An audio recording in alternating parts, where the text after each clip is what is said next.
Shwmae, croeso nôl I, wel, siarad Cymraeg gyda fi, Tom, what am I? I don't know what that is, of Early Breakfast. I should know, however, that's the next unit. I'm going to jump onto that. We had a very short unit for unit or uned saith, looking at dwi'n meddwl bod, which is expressing an opinion. So I think that. Dwi'n meddwl bod, I think that. So dwi'n meddwl bod rugby yn iawn. And I happen to be wearing my Welsh rugby jersey right now. So dwi'n meddwl bod rugby yn iawn. I think rugby is okay. Dwi'n meddwl bod rugby yn dda iawn, to be honest, and dda is good. And also looking at how you can ask the questions as well. Now, this isn't anything new with the theme that we've had, but to ask a question, so beth dych chi'n, it's not meddwl, there's a soft mutation there. So beth dych chi'n feddwl o rugby? So what do you think of rugby? Oh, there you go. Or purest radio. That's me going back to the beginning there. So really short unit thinking about what we think about. So dwi'n meddwl bod, and it's been really interesting because it's a phrase that we always talk about what we think about. We probably talk about things we think about more than things that are actually happening. So it's a really useful unit. And again, similar theme to what I've talked about with other Munediad units is that we couldn't have been taught it before until we understood the different mutations that can take place. So we've done 3 mutations, if you remember. We've done the soft mutation, we've done the nasal mutation, and we also keep touching upon the aspirate mutation as well.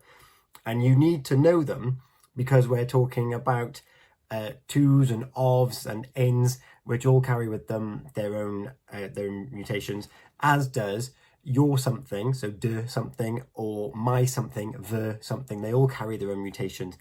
And now we're talking in big sentence structures. That's what's kind of slowing down the learning, as it were, is that we're now having to think about all these different things. The soft mutations in asking the question, then answering the question as well. And then we jump straight into the past tense because it's easy to think about something, but if someone's asking you a question, oh, dwi'n meddwl bod, what did you think of the programme last night? So, raglen, forgotten what last night is. Oh, that's embarrassing. But it's past tense, so they've asked it in the present tense. What do you think, or what do you think of the programme that was on last night? And then you've got to say, Ron i'n meddwl bod. I thought that it was something. We use ron, we go back to ron i'n meddwl. And again, there's no soft mutation because it's not a question. And then we went through different question types, and then we started looking at how you could say it if we're talking about he's and she's and not just I. We're looking at other people involved in it. And this is where dwi'n meddwl bod gets a little bit more complicated because we need to understand how to construct that sentence, which looks at, in English, we're quite lazy with it in that we can just say, I think he's working. So you think it would be dwi'n meddwl bod e'n gweithio, but it's not that. You need to you have to put the that in there, the board, for a start. So I think he's working doesn't have I think that he's working. So that tiny little distinction is really important in Welsh. You need to have the that in that structure. And so it's dwi'n meddwl e fod e'n gweithio. And of course, the fod has been mutated because it's masculine, so it's e fod e'n gweithio. Dwi'n meddwl e fod e'n gweithio. I think that he is working. If it was feminine, so in the example in the book, we've got Ellen, it's dwi'n meddwl e bod, with a b, hi'n dost. I think that she is ill. And even textbook doesn't have the word that in the English translation that they have in the columns here, which can make it really make it confusing as to what it is that we're aiming for. But what we're aiming for is, I think that he is something or other. So you have to get the board in there.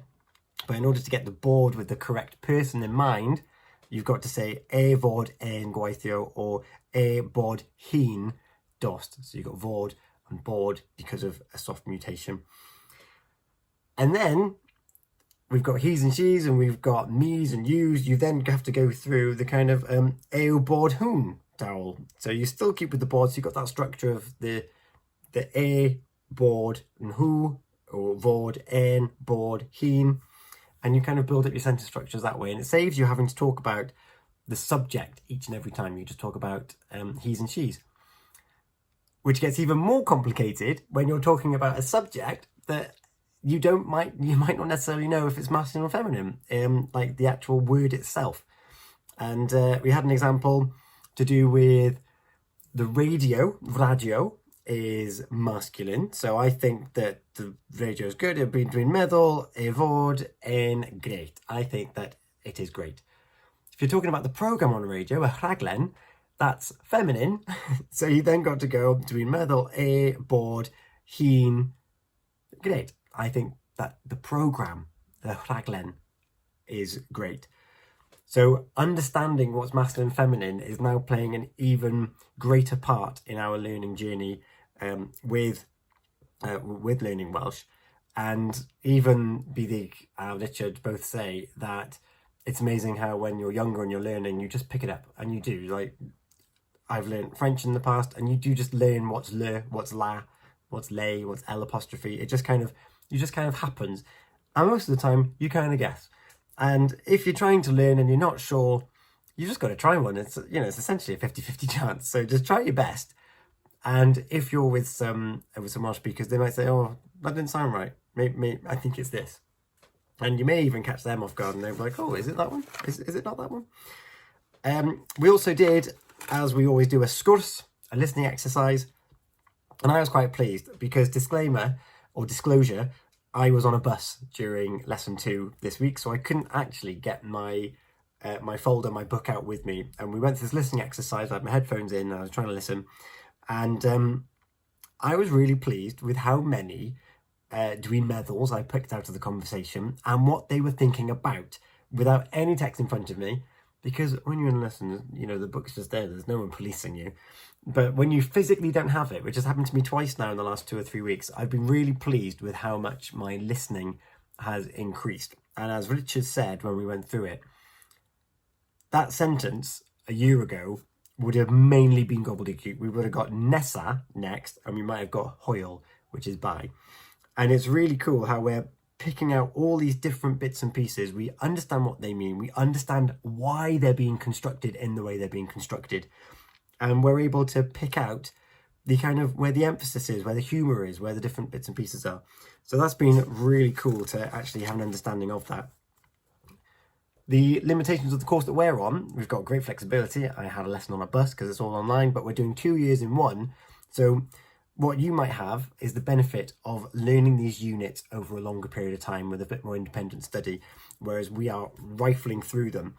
So it's up to us now to start really engaging in conversation. And one of our learners in our group was at the Chwarae Pêl-droed, the sports match. No, he wasn't playing football. He was watching Gwylio'r Pêl-droed at the stadium. He was there watching it, and he was speaking he was at siarad Cymraeg with some of the football supporters, and he had the best compliment ever. And they said that they couldn't tell that he was a new speaker, that he was someone new to learning the language and speaking the language, which big thumbs up and a big da yang. So that was dwi'n meddwl bod. So the key thing, as we've had with previous units, and it was introduced in Mynediad actually, if you're asking a question, there is a soft mutation. So dych chi'n feddwl bod? What do you think of something? So dych chi'n feddwl for meddwl bod. And when you're talking about it, and you're not actually naming it, you're saying that I think that it is great. We need to now understand, or we think that they are great. We now need to understand that masculine and feminine nouns are really, really important now because they determine the sentence structure. So dwi'n meddwl fod ein gweithio, that's a soft mutation as we've done before for masculine, and for feminine, dwi'n meddwl bod hyn, there is no soft mutation. And then we've got bod nhw as well. So that is dwi'n meddwl bod in a nutshell. Next week, we are looking at prepositions. And I don't know why it's not something that we do in English, but we don't really have prepositions. We're certainly not taught grammar in the same way as other languages have to be. And now we're looking at E. So they're all things that we've come across before, but now we are using them properly. So E, ar, and at, I believe, are the ones that we're going to be looking at next unit. So dwi'n mynd I, I'm going somewhere, or rhaid I fi fynd, rhaid I ti fynd, rhaid iddo fe, rhaid iddi hi, rhaid I ni, and rhaid I chi fynd, and rhaid iddyn nhw. The I fi, I ti, iddo fe, iddi hi, I ni, I chi, iddyn nhw, they are all saying the same thing, but depending on the number of people, it's going to change. So more on that next week. And if you've got this far, well done, da iawn. Welsh phrase of the week is still going, and this week it is dwi'n hoffi. So send in your WhatsApp, it's 01437 764455. Dwi'n hoffi, you're not allowed to say coffee. Thomas has banned coffee because it's dwi'n hoffi coffee, which everyone says. You've got to say something else. Dwi'n hoffi dysgu Cymraeg. I like learning Welsh. What do you like? So beth dych chi'n hoffi? Let me know what you like and send me a voice note, and you could be winning yourself a limited edition Shwmae mug where you can sip your tea or your coffee whilst dysgu Cymraeg. Perffaith. Hwyl am y tro. Gwela I chi wythnos nesa. Hwyl fawr.